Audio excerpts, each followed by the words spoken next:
Welcome to Hydrogen Rising, a bi-weekly podcast created and hosted by the global law firm K&L Gates that brings you analysis of critical, cutting-edge issues impacting the global hydrogen market. We look forward to your engagement and feedback. And of course, don't hesitate to reach out if you have ideas about new topics you'd like us to cover.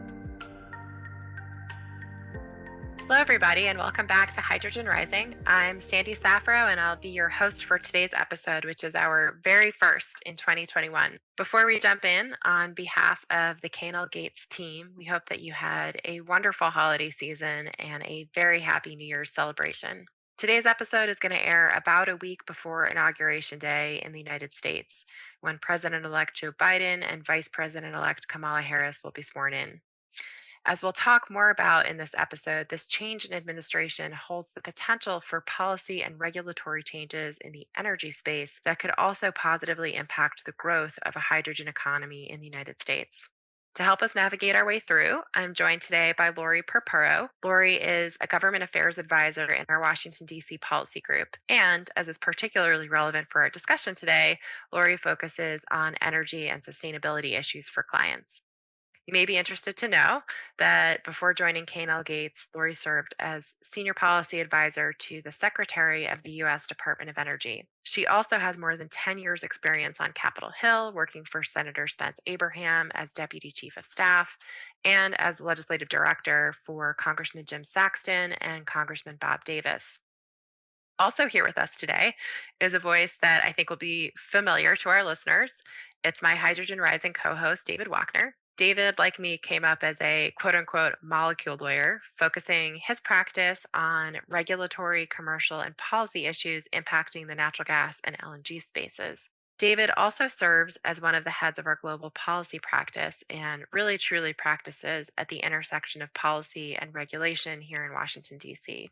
There are a ton of angles that I'd love to explore with you both today, particularly given the number of ways in which hydrogen interplays with our existing energy economy and infrastructure. Before we dive in, just a tiny bit of table setting here. In addition to the presidential election, 35 U.S. Senate seats and all 435 U.S. House seats were up for election, and then we also had the runoff in Georgia, all of which resulted in a 50-50 split in the Senate, and Vice President-elect Harris would be the tie-breaking vote there. So really a 51-50 split for Democrats in the Senate. And Democrats also have a majority in the U.S. House. President-elect Biden has put out several plans that relate to energy, including the plan to tackle the climate emergency, the Biden plan for a clean energy future, and the plan to secure environmental justice. There are a number of items in Biden's plans in the energy space that would mark a significant change from the last 4 years. For example, there's talk of rejoining the Paris Agreement, of having the first ever national climate czar, and the potential for negotiations with the auto industry on fuel efficiency. And I really, truly could go on here. In addition, there were a number of energy provisions in the omnibus bill that recently was signed that could be helpful for the hydrogen industry as it continues to look to develop towards scale in the United States. Before we dive in on specific actions that we might see and on the energy provisions in the truly massive omnibus bill, I'd like to turn it over to you, Laurie, to help us take a step back and think about congressional committees, committee leadership that we should be watching, and potential items on the agenda that might be of interest. Thank you, Sandi, and thanks, David. It's great to be here with you today. I appreciate the invitation to participate in the Hydrogen Rising podcast. I think we'll start with the leaders of the committees in the Senate that are of particular importance to energy, clean energy, and climate change, with the flip in the Senate from Republican to Democrat control with the elections of Democrat Jon Ossoff and Reverend Raphael Warnock in Georgia and the 50-50 split. But of course, as you said, the tiebreaker with the vice president. We're going to see the chairman of the Senate Committee on Energy and Natural Resources be Joe Manchin, who is currently the ranking member. Manchin is from West Virginia, which, as your listeners probably know, is a major coal, oil, and gas producer in the country. And then the ranking member, his ranking member on energy and natural resources, will likely be Republican Senator Barrasso from Wyoming, which is the number one coal-producing state in the country, and also produces significant amounts of oil and gas.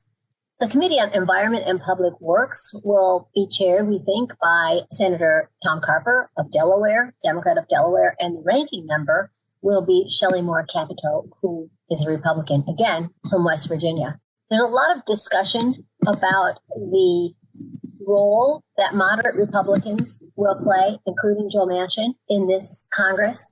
I've seen articles that say they will rule the Congress because it really will be their position and in their vote that both Democrats and Republicans in the Senate will be looking for on a number of key controversial votes, including a number of climate provisions. I think I'll leave that there. I want to just jump in there quickly, Sandi, and supplement a bit on what Laurie said. I think, as we think very intentionally about hydrogen, one of the things you and I have highlighted in a number of our conversations with our colleagues over the last 6 episodes has been that hydrogen offers opportunities across a range of energy sectors. And in the United States, I think that certainly provides opportunities on both sides of the political aisle, so to speak. I know in the US there are times where kind of the sides of the energy debate seem polarized, but energy in the US historically really has transcended party lines. And instead, it becomes more of a regional discussion. There are strong Democrats, of course, in natural gas producing states. There are strong Republicans in states where they have abundant renewable resources, wind, solar, hydro, for example. And I think it's an important point for our listeners to remember. And part of the reason why I think there's a real potential for large scale, commercial scale hydrogen development in the United States in the near term, because by investing in all of our abundant resources, including renewables and natural gas, coupled with carbon capture, which I expect we'll talk about over the course of this episode a bit, the new technologies facilitating carbon capture, I think we can really provide opportunities throughout seemingly disparate communities in the United States that will benefit all Americans. And in a way, maybe that 50-50 split that you and Laurie talked about and the leadership, and in fact, having a senator from a coal producing state as Democratic chairman of the Energy Committee, maybe that helps us get there to finding a solution across party lines to really advance a product like hydrogen. That's a great answer from you both, and really, really interesting, particularly in terms of the opportunities for bipartisan support. I guess building off of that a bit, the Biden administration and the 117th Congress are going to inherit the omnibus legislation that was just signed. There are a number of provisions in that legislation that have the potential to either directly or indirectly benefit development of the hydrogen industry. I'm going to go through them, a few of them kind of one by one, just so we can tease out some of the details here for our listeners. And I'd like to start with renewable energy, which is, of course, important for the production of green hydrogen. So, David, turning back to you, can you give us a sense of what provisions there are in the omnibus legislation that are in support of renewable energy? Sure, Sandi. And there's a number. So, don't have time in a podcast to go into heavy detail on any of them. There's obviously a number of provisions related to tax incentives and credits and the like, and I'll leave those to Laurie. It's a bit more in her bailiwick. But, there's a few things that do come to mind. I think when you look, for example, at the scale of federal land in the United States, for example, both onshore and offshore, the opportunity to produce and generate revenue from federal lands that inures to the benefit of both the federal government and the state governments. I think that's going to be an interesting area. The Biden administration has made clear statements about its desire to enact policies that limit traditional fossil fuel production on federal lands. And, exactly how that's implemented, we're going to have to see whether it's executive order, whether there's new regulations that are pushed forward by BLM, Bureau of Land Management, and other agencies. But there are some specific provisions to really focus on the production of renewable energy on federal lands, for example. So there's a section in there that actually sets national goals for wind, solar, and geothermal energy production on federal lands. Those, I believe it's a September 2022 deadline for setting those standards, those goals. And the legislation includes a target for the the agencies to permit at least 25 gigawatts of power from wind, solar, and geothermal by 2025. So, one of the things you and I have talked about is that permitting process. 2025, 4 years away, you're going to have to push forward on how to get these projects approved. There are a number of provisions also kind of on the federal lands point that provide incentives for the Bureau of Ocean Energy Management, BOEM, in the Department of the Interior, which has jurisdiction over offshore wind facilities sited in offshore federal waters. Similarly, provisions to advance marine hydrokinetic facilities, which again, depending on where they're located, could be offshore federal waters. Those in particular have a heavy focus on research and development and the establishment of some really focused centers of excellence for the marine hydrokinetic field. There are a number of R&D programs set up, including ones particularly focused on wind and solar, kind of integration with advanced manufacturing, integration into the grid, and as well, and I think this is important, some grant programs for workers in the areas, because as we talk about a transition, we're going to have to find ways to ensure that those who have worked in the traditional fossil fuel sectors have opportunities for continued skilled employment. I understand that there is about $1.5 billion for solar energy research and a number of provisions for advanced funding in nuclear, geothermal, microgrids, some smart technology in the sector. So all of that, I think it's quite a comprehensive approach. And to be clear, there are dollars available to companies that are looking to push forward on projects like, that would fit the renewable profile and ultimately lend additional renewable capacity that could be used for hydrogen production. Thanks, David. I'm going to jump in to talk a little bit about the tax credits extensions that were in this end of the year package.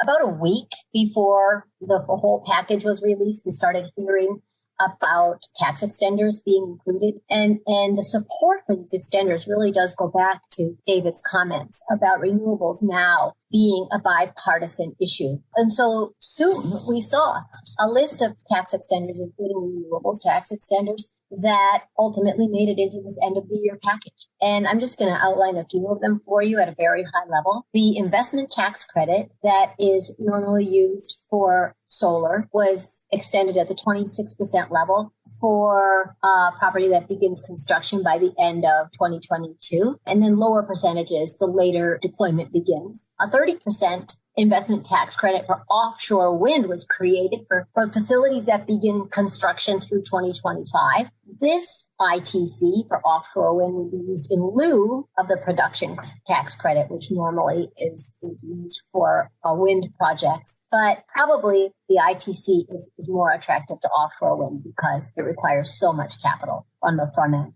The production tax credit, used mostly for wind, was also extended for projects that commence construction by the end of 2021. Recall that the PTC was supposed to expire at the end of last year, the end of 2020. Overall, this is very good news. Renewable energy developers, the tax credits have proven to be the most effective public policy tool for deployment of renewable energy. And next year, we expect to see an extension of this. The energy package that was included, including these tax credits in the end of the year package, has been called a number of times a down payment or a clearing of the decks for next year. And as early as February, we expect to see a large infrastructure package that will include clean energy, and it will also be an economic stimulus package. In that package, we expect to see more policy changes, policy support for the deployment of large-scale renewable energy, and many more renewable energy and CCUS provisions. No, I know there's a lot of content for sure. So we've touched now on green hydrogen, and Laurie, you brought up CCUS, which I think is something that we definitely want to make sure to talk about. So just for the benefit of our listeners who may not be familiar, blue hydrogen, we talk about blue hydrogen as being very likely to be an important part of the equation in the development of hydrogen at scale, particularly in the earlier days of that development. carbon capture and storage, or CCS, is the differentiator between gray hydrogen, which is produced from natural gas without using CCS, and blue hydrogen, which is also produced from natural gas but uses CCS. So given the abundance of natural gas in this country, as well as the significant natural gas infrastructure, there is a really, really large potential for the use of natural gas as a production pathway for hydrogen, again, particularly in the near term. And Laura, you alluded to some provisions and some potential upcoming action on CCS. So if you can just give us a high-level thought or some summary on CCS and any language in the omnibus bill that's related. Sure. Thanks, Sandy. Before I talk about what was in the omnibus, I want to briefly touch on how the federal government supports carbon capture and sequestration and also carbon utilization. So some say CCUS for the utilization piece. First, the Department of Energy does support research and development, R&D, related to CCUS within the Office of Fossil Energy through their Coal First program. This program is aimed at R&D to develop zero-emission coal facilities of the future through cost-shared projects, and also to drive down the cost of carbon capture, which at this point is for some utilities and manufacturing companies prohibitively expensive.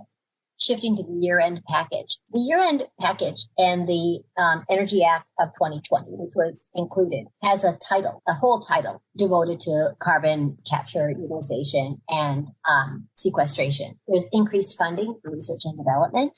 There's a new carbon utilization R&D and demonstration program stood up within DOE to assess novel uses for carbon and carbon oxides for commercial and industrial products, where there's market value created. It authorizes 6 large and small scale CCUS demonstration projects, 2 for coal electric generating facilities, 2 for natural gas generating facilities, and 2 for industrial facilities. So we're seeing a real movement from the R&D to figuring out how to start deploying this CCUS and get it capturing that carbon as soon as possible. The second major way the U.S. government supports carbon capture, utilization, and sequestration development is through the 45Q tax credit, which the omnibus, this end-of-the-year package, extended to facilities that commence construction by the end of 2025. The credit can be claimed by the owner of CCS equipment or can be transferred to the entity that would store or beneficially use the carbon. I want to close my comments here by referring back to Senator Joe Manchin, who is taking over the gavel for the Energy and Natural Resource Committee. CCUS is at the very top of his list of solutions to the emissions problem. He has stated publicly that we need to focus on real solutions that recognize the role that fossil fuels will continue to play, and CCUS is at the top of that list. So we will definitely see more support and more provision out of Congress that expand CCUS federal policies, including, I'm confident, more large-scale deployments. Laurie, I do have one follow-up question for you. As you talked about the Fossil Energy's Coal First program, I'm curious, in a Biden administration, what flexibility do they have to perhaps not engage that program, right, to minimize the impact of that program, because the Biden administration obviously is not supportive of coal? Yes, look, I mean, we will absolutely see the Biden administration focus most of their efforts on the Energy Efficiency and Renewable Energy Office at DOE, probably in some ways to the detriment of the Fossil Energy Office, which did get a lot of attention from the Trump administration. The appropriators in the Congress and members of the Energy and Natural Resources Committee in the Senate and the Energy and Commerce Committee in the House will put pressure on them to implement these policies. And there are Democrats in the House and Senate, I think Senator Whitehouse from Rhode Island, who is like the leader on climate change in the Senate, who support CCUS. And so I think we'll see pressure from Congress on the Biden administration to make sure that these CCUS policies get implemented at DOE in the fossil energy program. Cool. Thanks. Sandy, sorry, back over to you. So I actually just have one last question, and it's a question for David, kind of sticking in the molecule end of things for a moment. So the omnibus legislation also included provisions on pipeline safety, and it's maybe not as directly related to the development of hydrogen as some of the other provisions that we've talked about. But David, I'd be curious for your thoughts on what those provisions are, first off, but also for your thoughts on what they might mean as we think about possibly transporting hydrogen by pipeline in the U.S. Sure, Sandy, thanks. So, right, in addition to the 2021 appropriations, there were a number, obviously, of other energy provisions in the spending package, and some of those were focused on pipeline safety and the U.S. Pipeline and Hazardous Materials Safety Administration, or PHMSA.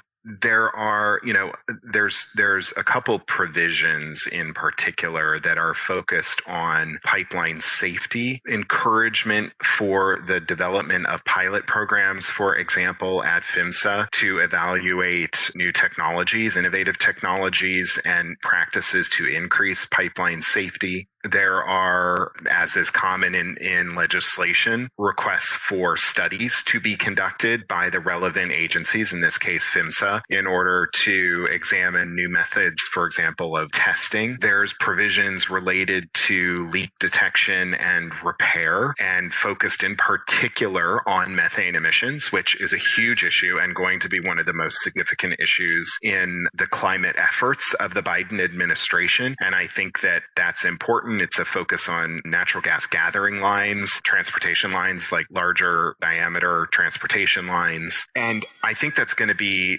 very important. There's one other provision that I think is interesting, and it's actually a workforce development program for pipeline operators.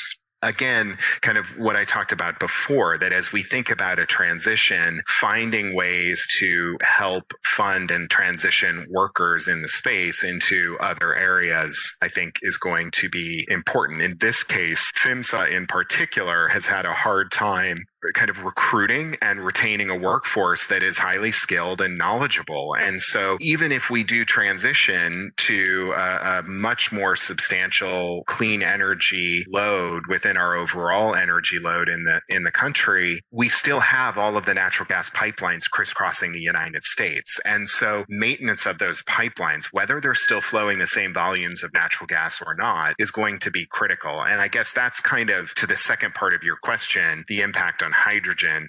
What this says to me is that there is going to be a continued focus, and there is a recognition by both Republicans and Democrats of the kind of net advantage that having robust natural gas resources and a robust natural gas distribution grid crisscrossing the United States provides us in potentially converting to a hydrogen economy, particularly when you couple all of it with the carbon capture opportunities that Laurie just talked about. And so to me, from a hydrogen perspective, that's why I think these provisions are relevant and helpful to the industry.